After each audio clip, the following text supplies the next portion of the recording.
Transposição do Rio São Francisco.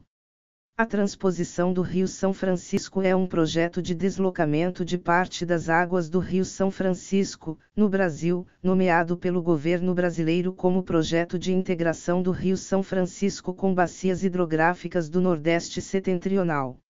O projeto é um empreendimento do governo federal, sob responsabilidade do Ministério do Desenvolvimento Regional. A obra prevê a construção de mais de 700 quilômetros de canais de concreto em dois grandes eixos, norte e leste, ao longo do território de 4 estados, Pernambuco, Paraíba, Ceará e Rio Grande do Norte, para o desvio das águas do rio. Ao longo do caminho, o projeto prevê a construção de 9 estações de bombeamento de água. Mais tarde aventou a possibilidade do chamado Eixo Sul, abrangendo a Bahia e Sergipe, e Eixo Oeste, no Piauí. 2.3. Orçado atualmente em R$ 8,2 bilhões. O projeto, teoricamente, irrigará a região nordeste e semiárida do Brasil. O principal argumento da polêmica dá-se sobretudo pela destinação do uso da água. Os críticos do projeto alegam que a água será retirada de regiões onde a demanda por água para uso humano e de sedentação animal é maior que a demanda na região de destino e que a finalidade última da transposição é disponibilizar água para a agroindústria e a carcinicultura. Contudo, apesar da controvérsia, tais finalidades são elencadas como positivas no relatório de impacto ambiental, RIMA, em razão da consequente geração de emprego e renda. 5. Iniciada em 2007, a conclusão da transposição estava originalmente planejada para 2012, mas atrasos mudaram a data prevista para 2022. Histórico. Império do Brasil. A ideia de transposição das águas do Rio São Francisco remonta à década de 1840, no tempo do Império do Brasil sob o reinado de Dom Pedro II, já sendo vista, por alguns intelectuais de então, como a única solução para a seca do Nordeste. Os 2 anos de estiagem que o Nordeste enfrentou de 1844 a 1845 motivaram o intendente da comarca do Crato, no Ceará, Marcos Antônio de Macedo, a propor um projeto para trazer água do São Francisco para o seu estado. O canal partiria de Cabrobó, em Pernambuco, para abastecer o rio Jaguaribe, um dos principais do Ceará.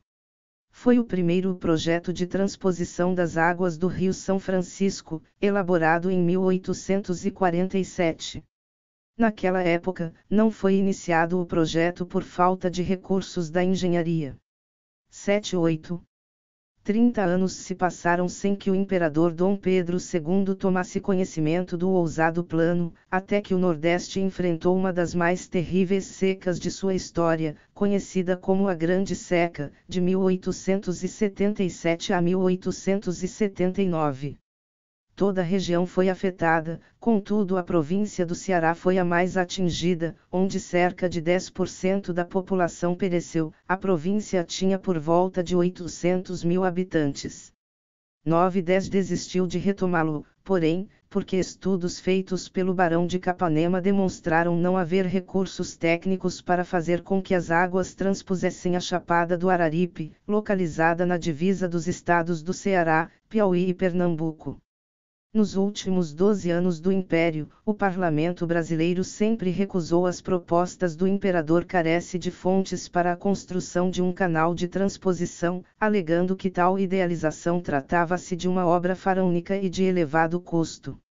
Dom Pedro II vendeu joias, obras de arte e pinturas para arrecadar fundos a fim de custear as obras, entretanto, a quantia obtida era insuficiente.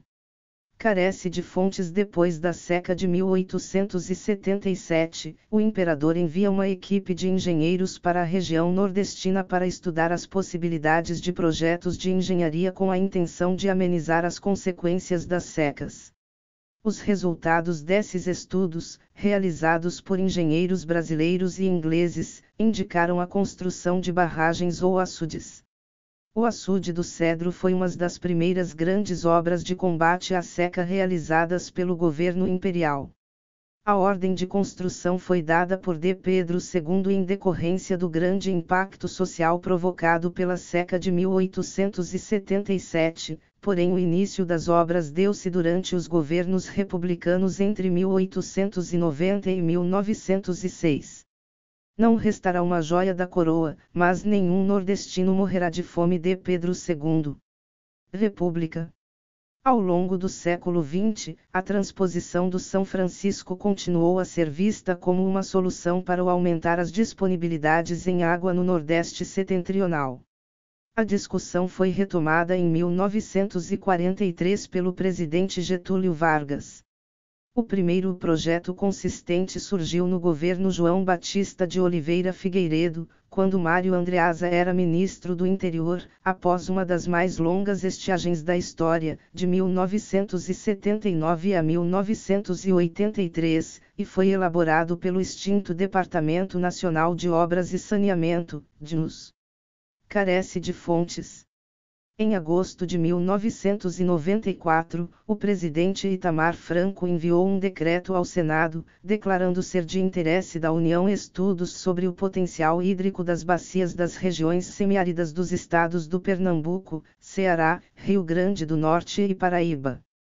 Convidou o então deputado federal pelo Rio Grande do Norte, Aloísio Alves, para ser ministro da Integração Regional e levar adiante a execução do projeto. 12-13.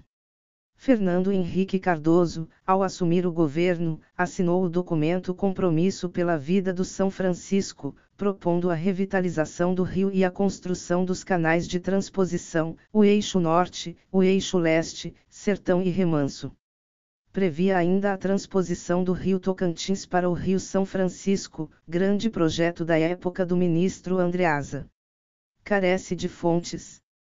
Tais projetos não foram adiante no governo FHC, mas durante seu governo foram criados o Comitê da Bacia Hidrográfica do Rio São Francisco, CBHSF, e o Projeto de Conservação e Revitalização da Bacia Hidrográfica do São Francisco, PCRBHSF, ambos através do Decreto de 5 de junho de 2001. Estes órgãos foram criados no marco do novo modelo de gestão dos recursos hídricos, expresso pela Lei das Águas.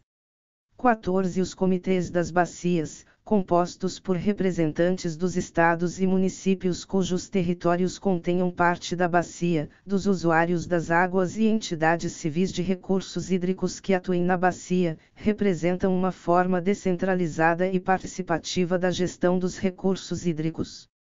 Durante o primeiro mandato do presidente Lula, o governo federal contratou as empresas Ecologia and Environment do Brasil, Agrar Consultoria e Estudos Técnicos e JP Meio Ambiente para reformularem e continuarem os estudos ambientais para fins de licenciamento do projeto pelo IBAMA.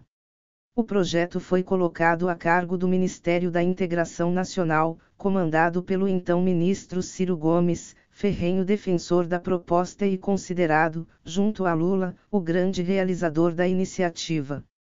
Os estudos foram conduzidos em duas frentes: estudos de inserção regional, que avaliou a demanda e a disponibilidade de água no Nordeste setentrional, considerando uma área mais ampla que a beneficiada pelo empreendimento, e estudos de viabilidade técnico-econômica, considerando o melhor traçado dos canais, o planejamento e custo das obras, e a sua viabilidade econômica.